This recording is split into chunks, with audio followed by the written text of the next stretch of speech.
ಬೇಕಾಗಿರ್ತಕ್ಕಂಥ ಮಾನವ ಸಂಪನ್ಮೂಲ ಅಂತ ಹೇಳ್ತೀವಿ.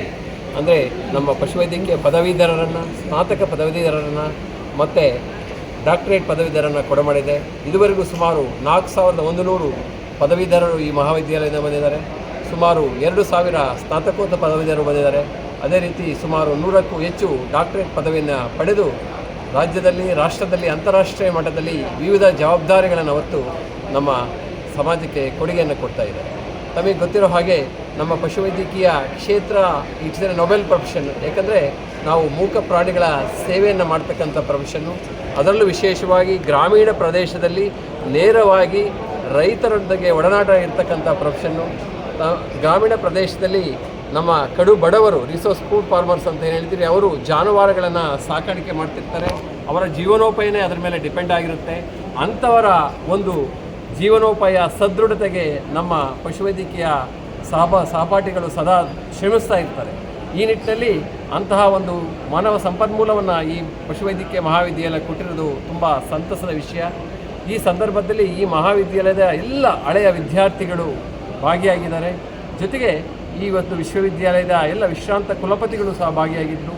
ಮತ್ತು ಈ ಪಶುವೈದ್ಯಕೀಯ ಮಹಾವಿದ್ಯಾಲಯದ ಎಲ್ಲ ಫಾರ್ಮರ್ ಡೀನ್ಸು ಮತ್ತು ಸಾಕಷ್ಟು ಪ್ರಾಧ್ಯಾಪಕರಿಂದ, ಶಿಕ್ಷಕೇತರ ಮಿತ್ರರು, ವಿದ್ಯಾರ್ಥಿಗಳು ಭಾಗವಹಿಸಿ ಈ ಕಾರ್ಯಕ್ರಮಕ್ಕೆ ತುಂಬ ಮೆರುಗನ್ನು ಕೊಟ್ಟರು. ಅದರಲ್ಲೂ ವಿಶೇಷವಾಗಿ ಈ ಒಂದು ಮಹಾವಿದ್ಯಾಲಯದ ಅಲ್ಯುಮಿನಿ ಆಗಿರ್ತಕ್ಕಂಥ ಶ್ರೀಯುತ ರಾಧಾಕೃಷ್ಣನ್, ಈಗ ಅಡಿಷನಲ್ ಚೀಫ್ ಸೆಕ್ರೆಟರಿ ತಮಿಳುನಾಡು ಗೌರ್ಮೆಂಟಲ್ಲಿ, ಅವರು ಸಹ ಈ ಒಂದು ಮಹಾವಿದ್ಯಾಲಯದ ಅಲ್ಯುಮಿನಿ, ಅವರು ಸಹ ಈ ಕಾರ್ಯಕ್ರಮದಲ್ಲಿ ಮುಖ್ಯ ಅತಿಥಿಗಳಾಗಿ ಅವರ ಒಂದು ಅನುಭವವನ್ನು ಹಂಚಿಕೊಂಡ್ರು. ಇನ್ನು ಈ ಒಂದು ಸಂಸ್ಥಾಪನಾ ದಿನಾಚರಣೆ ಉದ್ದೇಶ ಅಂದರೆ ನಮ್ಮ ಈಗ ಪಶುವೈದ್ಯಕೀಯ ಮಹಾವಿದ್ಯಾಲಯ ಬೆಂಗಳೂರಿಗೆ ಏನು ಕೊಡುಗೆ ಬಂತು, ಇದಕ್ಕೆ ಕೊಡುಗೆ ಕೊಟ್ಟವರನ್ನು ಅವರಿಗೆ ಕೃತಜ್ಞತೆ ಸಲ್ಲಿಸೋದ್ರ ಜೊತೆಗೆ ಮುಂದೆ ಯಾವ ರೀತಿ ನಾವು ಈ ಪಶುವೈದ್ಯಕೀಯ ಮಹಾವಿದ್ಯಾಲಯವನ್ನು ತೆಗೆದುಕೊಂಡು ಹೋಗಬೇಕು ಅನ್ನೋದರ ಚಿಂತನ ಮಂಥನ ಸಹ ನಾವು ಈ ಕಾರ್ಯಕ್ರಮ ಮಾಡ್ತಾ ಇದ್ದೀವಿ. ಅದಕ್ಕೋಸ್ಕರ ಮಧ್ಯಾಹ್ನ ನಾವು ಟೆಕ್ನಿಕಲ್ ಸೆಮಿನಾರು ಸಹ ಇಟ್ಕೊಂಡಿದ್ದೀವಿ. ಅದರಲ್ಲಿ ನಮ್ಮ ಸಾಕಷ್ಟು ಏನಂದರೆ ರಿಸೋರ್ಸ್ ಪರ್ಸನ್ ಅಂತ ಹೇಳ್ತೀವಿ, ವಿಜ್ಞಾನಿಗಳು ಈ ಯಾವ ರೀತಿ ನಾವು ಮುಂದೆ ಈ ವಿಶ್ವವಿದ್ಯಾಲಯವನ್ನು ಮುನ್ನಡೆಸಬೇಕು, ವಿಶೇಷವಾಗಿ ಪಶುವೈದ್ಯಕೀಯ ಶಿಕ್ಷಣವನ್ನು ಯಾವ ರೀತಿ ನಾವು ಚಾಲೆಂಜಸ್ ಏನೇನಿದೆ ಅದನ್ನು ಫೇಸ್ ಮಾಡಲಿಕ್ಕೆ ಯಾವ ರೀತಿ ನಾವು ಅಪ್ಗ್ರೇಡ್ ಮಾಡಬೇಕು ಪಶುವೈದ್ಯಕೀಯ ಒಂದು ಶಿಕ್ಷಣವನ್ನು, ಮತ್ತು ಯಾವ ರೀತಿ ಯಾವ ಟು ಎಸ್ಟಾಬ್ಲಿಷ್ ಇನ್ಸ್ಟಿಟ್ಯೂಷನ್ ಇಂಡಸ್ಟ್ರಿಯಲ್ ಲಿಂಕೇಜನ್ನು ಯಾವ ರೀತಿ ನಾವು ಎಸ್ಟಾಬ್ಲಿಷ್ ಮಾಡಬೇಕು, ಮತ್ತು ಇಂಡಸ್ಟ್ರಿಯ ಎಕ್ಸ್ಪೆಕ್ಟೇಷನ್ ಏನಿದೆ ಪಶುವೈದ್ಯಕೀಯ ಕ್ಷೇತ್ರದಿಂದ ಅದಕ್ಕೆ ನಾವು ಯಾವ ರೀತಿ ಸ್ಪಂದಿಸಬೇಕು ಅನ್ನೋದ್ರ ಬಗ್ಗೆ ನಾವು ಚಿಂತನ ಮಂಥನವು ಸಹ ಮಾಡ್ತಾಯಿದ್ವಿ. ಇದರ ಜೊತೆಗೇ ನಾವು ರಿಸರ್ಚ್ ಔಟ್ಕಮ್ಗಳು ಏನು ಬರುತ್ತೆ, ಸಂಶೋಧನಾ ಫಲಗಳನ್ನು ರೈತರಿಗೆ ತೆಗೆದುಕೊಡಬೇಕಾದ್ರೆ ನಾವು ಯಾವ ರೀತಿ ನಾವು ಶ್ರಮ ವಹಿಸಬೇಕು, ಅದಕ್ಕೆ ವಿಶೇಷವಾಗಿ ನಾವು ಹೇಳ್ತೀವಿ ಬೆಸ್ಟ್ ಅಡ್ವೈಸರಿ ಪ್ರಾಕ್ಟೀಸಸ್ ಅಂತ ಹೇಳ್ತೀವಿ. ಸುಧಾರಿತ ಪಶುಪಾಲನಾ ಪದ್ಧತಿಗಳ ಬಗ್ಗೆ, ಅಂದರೆ ಹೈನುಗಾರಿಕೆ ಇರ್ಬೋದು, ಕೋಳಿ ಸಾಕಾಣಿಕೆ ಇರ್ಬೋದು, ಮೀನು ಸಾಕಾಣಿಕೆ ಇರ್ಬೋದು, ಮತ್ತು ಆಡು ಮತ್ತು ಕುರಿ ಸಾಕಾಣಿಕೆ ಇರಬೇಕು. ಈ ರೀತಿ ರೈತರಿಗೆ ಯಾವುದು ತುಂಬ ಅಡ್ವೈಸರಿ ಸರ್ವಿಸಸ್ ಬೇಕು, ಅದನ್ನು ಯಾವ ರೀತಿ ರೈತರಿಗೆ ತಲುಪಿಸಬೇಕು ಅಂತಕ್ಕಂಥದ್ದು ಸಹ ನಮ್ಮ ಇನ್ನೊಂದು ಧ್ಯೇಯ. ಆ ನಿಟ್ಟಿನಲ್ಲೂ ಸಹ ನಮ್ಮ ಪಶುವೈದ್ಯಕೀಯ ಮಹಾವಿದ್ಯಾಲಯ, ವಿಶ್ವವಿದ್ಯಾಲಯ ಸಾಕಷ್ಟು ಶ್ರಮವನ್ನು ವಹಿಸ್ತಿದೆ. ಈ ನಿಟ್ಟಿನಲ್ಲಿ ನಾವು ಈಗಾಗಲೇ ಒಂದು ಯೋಜನೆಯನ್ನು ರೂಪಿಸಿ, ಈಗ ತಾನೇ ನಾವು ಕಳೆದ 2 ತಿಂಗಳಿಂದ ನಾವು ರಿಸರ್ಚ್ ಕೌನ್ಸಿಲ್ ಅಂತ, ಎಕ್ಸ್ಟೆನ್ಷನ್ ಕೌನ್ಸಿಲ್ ಅಂತ ಮೀಟಿಂಗ್ ಮಾಡಿದ್ವಿ. ಅಲ್ಲಿ ಕೆಲವು ನಿರ್ಣಯಗಳನ್ನು ಮಾಡಿದ್ವಿ. ಇದು ವಿಶೇಷವಾಗಿ ನಮ್ಮ ರೈತರಿಗೋಸ್ಕರ.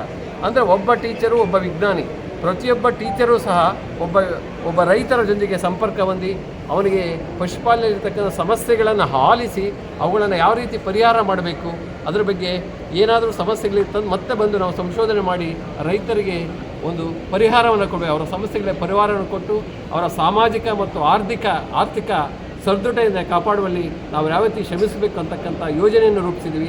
ಆ ನಿಟ್ಟಿನಲ್ಲಿ ಬೆಂಗಳೂರು ಪಶುವೈದ್ಯಕೀಯ ಮಹಾವಿದ್ಯಾಲಯ ಮುಂಚೂಣಿಯಲ್ಲಿರುತ್ತೆ. ಈ ಎಲ್ಲ ಒಂದು ವಿಚಾರಗಳನ್ನು ಮುಂದಿನ ದಿನಗಳಲ್ಲಿ ಪಶುವೈದ್ಯಕೀಯ ಮಹಾವಿದ್ಯಾಲಯ ಯಾವ ರೀತಿ ನಾವು ನಡೆಸಬೇಕು ಅನ್ನೋ ಒಂದು ಚಿಂತನ ಮಂತ್ರಗಳನ್ನು ನೋಡಿ ಮತ್ತು ಆಕ್ಷನ್ ಪ್ಲಾನನ್ನು ಮಾಡಿ ಆ ರೀತಿ ಮುಂದಿನ ದಿನಗಳಲ್ಲಿ ಇನ್ನೂ ಈ ಪಶುವೈದ್ಯಕೀಯ ಮಹಾವಿದ್ಯಾಲಯ ಬೆಂಗಳೂರನ್ನು ರಾಷ್ಟ್ರೀಯ ಮತ್ತು ಅಂತಾರಾಷ್ಟ್ರೀಯ ಮಟ್ಟಕ್ಕೆ ಎತ್ತರಕ್ಕೆ ಏರಿಸ್ತಕ್ಕಂಥದ್ದು ನಮ್ಮ ಯೋಜನೆಯಾಗಿದೆ.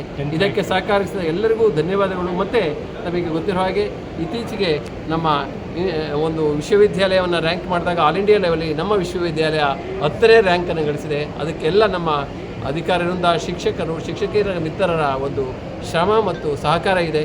ಅದೇ ನಿಟ್ಟಿನಲ್ಲಿ ನಮ್ಮ ವಿಶ್ವವಿದ್ಯಾಲಯದಲ್ಲಿ ನಾನು ಹೇಳಿದಂಗೆ ಸಾಕಷ್ಟು ಸಂಶೋಧನಾ ಯೋಜನೆಗಳಿದೆ.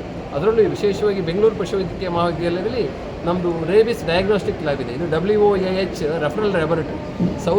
ಸೌತ್ ಈಸ್ಟ್ ಏಷ್ಯಾಕ್ಕೆ ಇದು ನಂಬರ್ 1 ಫಸ್ಟ್ ಲ್ಯಾಬೊರೇಟರಿ. ಇಲ್ಲಿ ನಾವು ರೇಬಿಸ್ಗೆ ಡಯಾಗ್ನೋಸಿಸ್ ಮಾಡೋದ್ರ ಜೊತೆಗೆ ನಮ್ಮ ಸಾಕಷ್ಟು ಅಂದರೆ ದೇಶ ವಿದೇಶಗಳಿಂದ ಬಂದು ಪಶುವೈದ್ಯರು ಇದರಲ್ಲಿ ರೇಬೀಸ್ನ ಡಯಾಗ್ನೋಸಿಸ್ ಬಗ್ಗೆ ತಿಳ್ಕೊಳ್ಳೋರಿಗೆ ನಾವು ಅವ್ರಿಗೆ ಕೆಪಾಸಿಟಿ ಬಿಲ್ಡಿಂಗ್ ಅಂದರೆ ಅವ್ರಿಗೆ ತರಬೇತಿಯನ್ನು ಕೊಡ್ತಾ ಇದ್ದೀವಿ. ಸೊ ಆ ತರಬೇತಿ ಮುಖಾಂತರ ಅವರು ಅಲ್ಲಿ ಹೋಗಿ ಈ ಥರ ರೇಬೀಸ್ ಡಯಾಗ್ನೋಸಿಸ್ಗೆ ಪ್ರಯತ್ನವನ್ನು ಮಾಡ್ತಾರೆ. ಅದೇ ನಿಟ್ಟಿನಲ್ಲಿ ನಮ್ಮ ವಿಶ್ವವಿದ್ಯಾಲಯದಲ್ಲಿ ಒಂದು ವ್ಯಾಕ್ಸಿನ್ ಪ್ರೊಡಕ್ಷನ್ ಇನ್ಸ್ಟಿಟ್ಯೂಟ್ ಇದೆ, ಅದು IHMDB ಅಂತ ಹೇಳ್ತೀವಿ. ಅಲ್ಲಿ ಜಾನುವಾರುಗಳಿಗೆ ಅಂದರೆ ರೋಗ ಬರದಂಗೆ ನಿಯಂತ್ರಣ ಮಾಡಲಿಕ್ಕೆ ಬೇಕಾಗಿರ್ತಕ್ಕಂಥ ಲಸಿಕೆಗಳ ಉತ್ಪಾದನೆಯನ್ನು ಮಾಡ್ತೀವಿ. ಆ ಲಸಿಕೆಗಳ ಉತ್ಪಾದನೆ ಮಾಡಿ ಇಡೀ ನಮ್ಮ ರಾಜ್ಯ ಅಲ್ಲದೆ ಇಡೀ ದೇಶಕ್ಕೆ ಮತ್ತು ಅದರಲ್ಲೂ ವಿಶೇಷವಾಗಿ ಸದರ್ನ್ ಅಂದರೆ ದಕ್ಷಿಣ ಭಾಗದ ರಾಜ್ಯಗಳಿಗೆ ನಾವು ಬೋತ್ ವೈರಲ್ಲು ಮತ್ತು ಬ್ಯಾಕ್ಟೀರಿಯಲ್ ವ್ಯಾಕ್ಸಿನ್ಸನ್ನು ಸಪ್ಲೈ ಮಾಡ್ತಾಯಿದ್ದೀವಿ. ಈಗ ಅಲ್ಲಿ ಒಂದು ವಿಶೇಷವಾದ ಒಂದು ಯೋಜನೆ ಬಂದಿದೆ ನಮಗೆ, ಯೂನಿವರ್ಸಲ್ ಇನ್ಫ್ಲೂಯೆಂಜಾ ವ್ಯಾಕ್ಸಿನ್ ಅಂತ. ಸೊ ಇದು mRNA ವ್ಯಾಕ್ಸಿನ್, ಲೇಟೆಸ್ಟ್ ಟೆಕ್ನಾಲಜಿನ ಉಪಯೋಗಿಸ್ಕೊಂಡು ವ್ಯಾಕ್ಸಿನ್ ಪ್ರೊಡಕ್ಷನ್ ಮಾಡ್ತಕ್ಕಂಥ ಒಂದು ಯೋಜನೆ. ಅದನ್ನು ಸಹ ನಾವು ಈಗ ಅಭಿವೃದ್ಧಿ ಮಾಡ್ತಾಯಿದ್ದೀವಿ. ಅದೇ ರೀತಿ ನಮಗೆ ಗೊತ್ತಿದೆ, ಇತ್ತೀಚಿನ ದಿನಗಳಲ್ಲಿ ಉಚ್ಚುನಾಯಿ ರೋಗ ಸಮಸ್ಯೆ, ಬೀದಿನಾಯಿಗಳ ಸಮಸ್ಯೆ ಜಾಸ್ತಿ ಆಗ್ತಿದೆ. ಅದಕ್ಕೆ ಅವುಗಳಿಗೆ ನಾವು ಲಸಿಕೆ ಹಾಕೋದು ಕಷ್ಟ.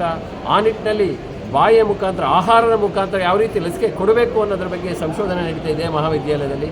ಇಂಥ ಹಲವಾರು ಸಂಶೋಧನೆ ಯೋಜನೆಗಳು ನಮ್ಮ ವಿಶ್ವವಿದ್ಯಾಲಯದಲ್ಲಿದೆ. ಇನ್ನೊಂದು, ಇತ್ತೀಚೆಗೆ ಅನಿಮಲ್ ವೆಲ್ಫೇರ್ ಇಶ್ಯೂಸ್ ಭಾಳ, ಅಂದರೆ ಪ್ರಾಣಿ ಕಲ್ಯಾಣ ಅದ್ರ ಬಗ್ಗೆ ಸಾಕಷ್ಟು ಮಾತಾಡ್ತಾ ಇದ್ದೀವಿ. ಅದ್ರ ಬಗ್ಗೆ ಜಾಸ್ತಿ ಕನ್ಸ್ಯೂಮರ್ಸ್ಗೂ ಅವೇರ್ನೆಸ್ ಇದೆ.